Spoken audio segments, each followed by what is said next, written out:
আলু ভর্তা, তারপরে হচ্ছে মরিচ ভর্তা, সাথে পেঁয়াজ। এই ভর্তা দিয়ে ভাত খেতে সেই টেস্ট।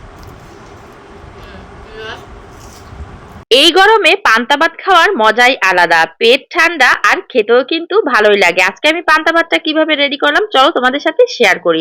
আগের দিন রাতে রান্না করা ভাতটা আমি পানি দিয়ে সারা রাত রেখে দিয়েছিলাম, সকালবেলা এই পান্তা ভাতটা খাবো। আর হ্যাঁ, এক স্লাইস লেবুর রস হালকা চেপে আমি পান্তা ভাতের ভিতরে দিয়ে রেখেছিলাম। চাইলে কিন্তু লেবুর পরিবর্তে তোমরা লেবুর পাতাও দিতে পারো, এতে করে কিন্তু পান্তা ভাতে একটা ফ্লেভার আসে। আর 3 থেকে 4 ঘন্টার বেশি পান্তা ভাতটা ভিজিয়ে রাখা যাবে না, এতে করে কিন্তু আমাদের স্বাস্থ্যের জন্য ক্ষতি হয় পান্তা ভাত খেলে। এখন আমি ডালের বড়া বানিয়ে নিব। এখানে মসুর ডাল বাটা নিয়েছি ধনিয়া পাতা, কাঁচামরিচ, পেঁয়াজ কুচি, ধনিয়া আর সামান্য করে একটু হলুদের গুঁড়া, মরিচের গুঁড়া আর 1 চামচ বেসন ভালো করে মেখে এই ডালের বড়াগুলো অল্প তেলে আমি একটু বড় বড় সাইজ করে ভেজে নিব। আর ডালের বড়া দিয়ে পান্তা ভাত অথবা গরম ভাত দুটোই কিন্তু খেতে বেশ লাগে। তো আজকে আমি এখানে ডালের বড়া বানাচ্ছি।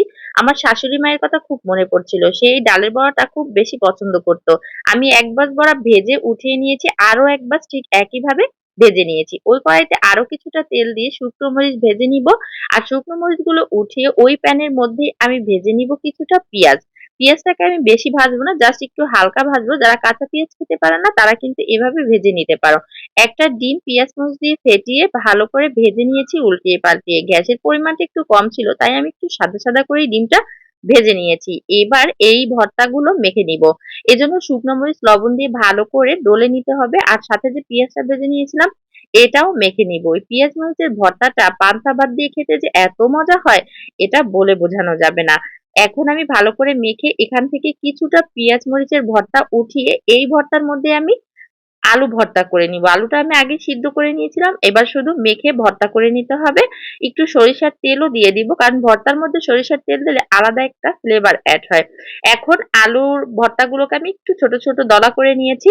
সবগুলো রেডি করা কমপ্লিট, এবার শুধু খাওয়ার পালা। তোমরাও কিন্তু এভাবে খেতে পারো।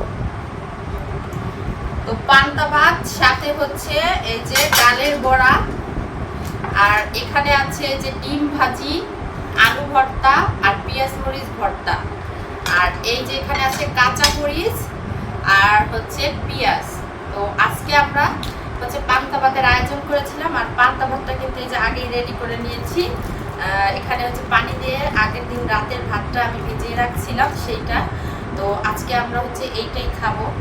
আর গরমের ভিতরে এই ভাতটা খেতে কিন্তু বেশ ভালো লাগে। তো আমরা হচ্ছে এই যে যে পানি, এই ভাতের পানিটা সবাই কিন্তু খেতে হবে, এই পানিটা কিন্তু ফেলে দেওয়া যাবে না। এই পানিটার মধ্যে হচ্ছে মজা ভাতের। তো এই যে আমি দিয়ে দিচ্ছি প্রথমে দেখুন ডালের বড়া। তো আমি 2টা ডালের বড়া নিলাম। তারপরে এখানে আছে যে ডিম, হ্যাঁ, তারপরে এই যে আলু ভর্তা, আর হচ্ছে এই যে পেঁয়াজ মরিচ ভর্তা। এটা কিন্তু লোভনীয় একটা ভর্তা, এটা নিয়েছি। তারপরে এটা হচ্ছে কাঁচামরিচ, পেঁয়াজ, আর এই যে হচ্ছে কাঁচামরিচ। তো এগুলো দিয়ে হচ্ছে যে দুপুরে খাবো। এটা খেতে কিন্তু দারুণ মজা।